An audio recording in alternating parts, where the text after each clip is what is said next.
జ్యోతిషాస్త్రరీత్యా ద్వాదశ రాశులలో 9వ రాశి అయినటువంటి ధనుసు రాశి మిత్రులారా, మీరు మూలా నక్షత్రం 1, 2, 3, 4 పాదములు, పూర్వాషాఢ నక్షత్రం 1, 2, 3, 4 పాదములు, ఉత్తరాషాఢ నక్షత్రం మొదటి పాదానికి జన్మించిన మీరు ధనుసు రాశిగా పరిగణించబడుతున్నారు. ఈ నెల మీకు శుభాశుభ ఫలితాలు ఎలా ఉన్నాయి? కేతువు నెల మొత్తం 10వ ఇంట్లో ఉన్నారు, కుజుడు 5వ ఇంట్లో ఉన్నారు, శని 3వ ఇంట్లో ఉన్నారు, బృహస్పతి గ్రహం ఈ నెల మొత్తం 6వ ఇంట్లో ఉన్నారు. గ్రహాలంతా ఇలా ఉండడం వల్ల ఎలా ఉంటుంది అని అంటే, ఉద్యోగులకి చాలా అప్రమత్తంగా ఉండవలసినటువంటి ఒక నెల. ధనుసు రాశి వారికి గత కొన్ని నెలలుగా బాగా ఉంది అని చెప్పుకుంటూ వస్తున్నాను కదా, ఈ నెల కొంచెం మిశ్రమం, కొంచెమే, మరి అతిగా కూడా కాదు. ఉద్యోగస్తులు చాలా జాగ్రత్తగా ఉండాలి. ఏదో తెలియని ఆందోళన, గందరగోళం, మీ పనిలో అవకతవకలు అయ్యే అవకాశాలు ఉన్నాయి. మీరు పెట్టే సంతకం వల్ల ఏదో ఒక అనర్థం కూడా జరిగే అవసరం ఉంటుంది. చాలా జాగ్రత్తగా చదివి, బాగా ఒకసారి 2 సారి చదివి సంతకం పెట్టండి. ఒక్కొక్కసారి ఉద్యోగానికి కష్టం వచ్చే అవకాశాలు కనబడుతున్నాయి. మీ పై అధికారుల యొక్క ఆగ్రహాన్ని పొందే అవకాశాలు ఉంటాయి. మాస ద్వితీయంలో ఇవన్నీ కూడా తొలగిపోతుంది. ప్రమోషన్స్ వచ్చే అవకాశాలు ఉన్నాయి. సహోద్యోగులు సహకరిస్తారు. కొందరికి ఉద్యోగం మారే అవకాశం, ఉద్యోగం మారచ్చు, ఊరు మారచ్చు, దేశం కూడా మారవచ్చు. ఇది అవకాశాలు కనబడుతున్నాయి. ఈ ఆన్లైన్ మోసాలకి పోకండి. వాటాదారుల ద్వారా లబ్ధి వస్తుంది.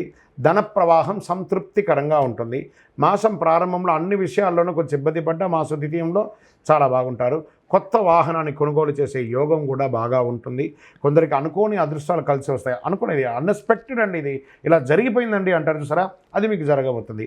ఆధ్యాత్మిక పట్ల, భక్తి పట్ల పెరుగుతుంది. పవిత్ర స్థలాలను సందర్శించే అవకాశం ఉంటుంది. కుటుంబంలో తరచూ సమస్యలు కూడా ఉండొచ్చు. బంధువుల నుండి తరచూ సమస్యలు తలెత్తవచ్చు. వీలైనంత మితంగా మాట్లాడడానికి ప్రయత్నం చేయండి. భార్యాభర్తల మధ్య చిన్న చిన్న అభిప్రాయ భేదాలు మీరు ఇక్కడ బాగా గుర్తుపెట్టుకోవాలి. వ్యాపారం వేరు, గృహం వేరు. వ్యాపారంలో ఉన్నట్టుగా ఇంట్లో ఇన్ఫ్లుయెన్స్ చేయకండి.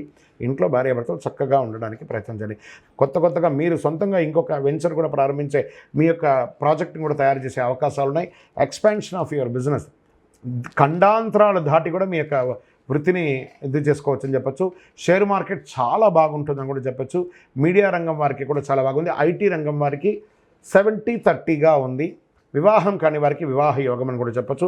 అనుకూలమైనటువంటి రోజులు జూలై 13వ తారీఖున మరియు 15వ తారీఖున చాలా బాగా ఉంది. చంద్రాష్టమం జూలై 6 రాత్రి నుండి 9 గంటల ఉదయం వరకు కూడా ఉంటుంది చంద్రాష్టమం. ఈ 2.5 రోజులు చాలా జాగ్రత్తగా ఉండండి. అదృష్ట సంఖ్య 3 మరియు 7 మీకు చాలా కలిసి వస్తుంది. మీరు పూజించవలసినటువంటి దైవం దక్షిణామూర్తి స్వామివారు మరియు ఆంజనేయ స్వామివారిని ప్రార్థన చేయండి. గురువారం నాడు ఏం పరిహారం చేయాలంటే, గురు భగవానుడికి నవగ్రహాలపై పసుపు పుష్పాలతో పూజించండి. శనివారాల్లో హనుమంతుడిని పూజించండి. హనుమాన్ చాలీసా పారాయణం చేయండి, మేలు జరుగుతుంది. కరుంగాలి మాలను ధరించండి. ఇంకను మీ యొక్క వ్యక్తిగత జాతకం తెలుసుకోవాలి అని అనుకుంటే, మీ పరిసర ప్రాంతాల్లో ఉన్నటువంటి సద్గురువుల్ని సంప్రదించండి. ఇంకను మా ద్వారానే తెలుసుకోవాలనుకుంటే, ఈ కింద కనబడుతున్నటువంటి నంబర్కి మీ పేరు, date of birth, time of birth, place of birth WhatsApp చేయండి.